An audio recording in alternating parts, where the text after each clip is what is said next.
আসসালামু আলাইকুম, welcome back to my channel. আজকের রেসিপি হাঁস ভুনা। এখানে আমি একটা হাঁস নিয়েছি, এটাকে পুড়িয়ে পরিষ্কার করে ধুয়ে কেটে নেব।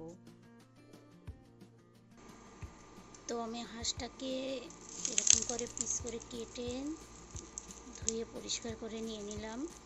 এখন আমি একটা প্যানে 1 কাপ পরিমাণ তেল দিয়ে দিচ্ছি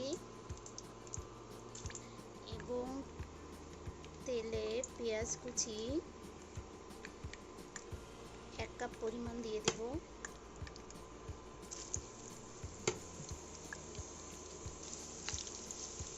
পেঁয়াজটা আমি বেরেস্তা করে নেব। এখানে অ্যাড করব 2টো তেজপাতা, 4টে দারচিনি, 5টে সাদা এলাচ,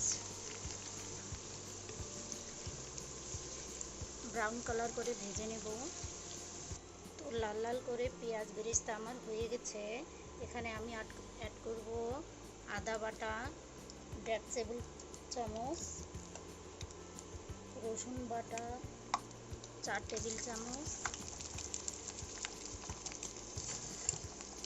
জিরা বাটা 3 টেবিল চামচ এবং পেঁয়াজ পেস্ট 1/2 কাপ, মরিচের গুঁড়া 2 টেবিল চামচ, হলুদের গুঁড়া দিয়ে দেব 2 টেবিল চামচ,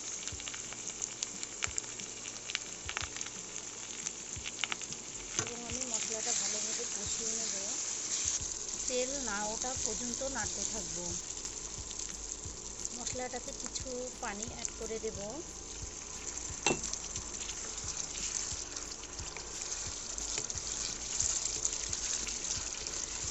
হাঁসের মাংসে মশলাটা ভালোভাবে কষালে অনেক সুস্বাদু হয়। তো মশলাটাতে তেল উঠে গেছে। এখন আমি এখানে কেটে রাখা মাংসগুলো দিয়ে দেব।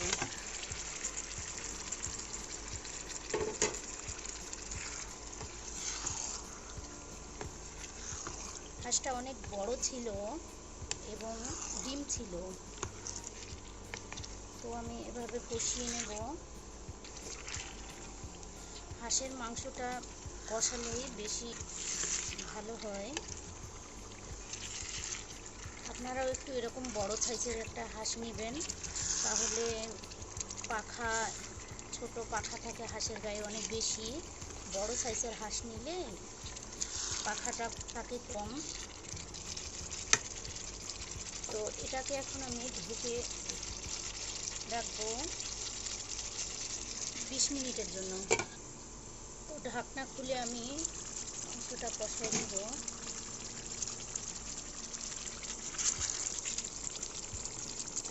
তো আপনারা এইভাবে সুন্দর করে কষাই নেবেন। দেখুন খুব সুন্দর করে কষাই নিলে এরকম তেল বের হচ্ছে। কষানোটা ভালো হলে মাংসটার ভিতরে মশলা ঢুকে যায় এবং খেতে ভালো লাগে। ডিমগুলো আমি তুলে রাখি, কারণ ডিমগুলোও সিদ্ধ হয়ে গেছে।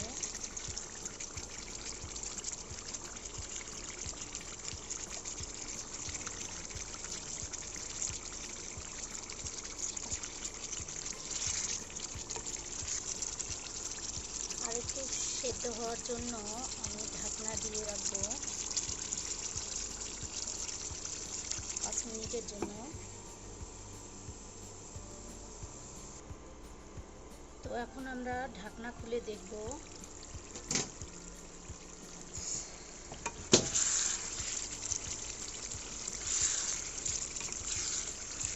ঝোল কমিয়ে এসেছে, কি সুন্দর তেল বেরিয়েছে। তো আমরা এখন এটাকে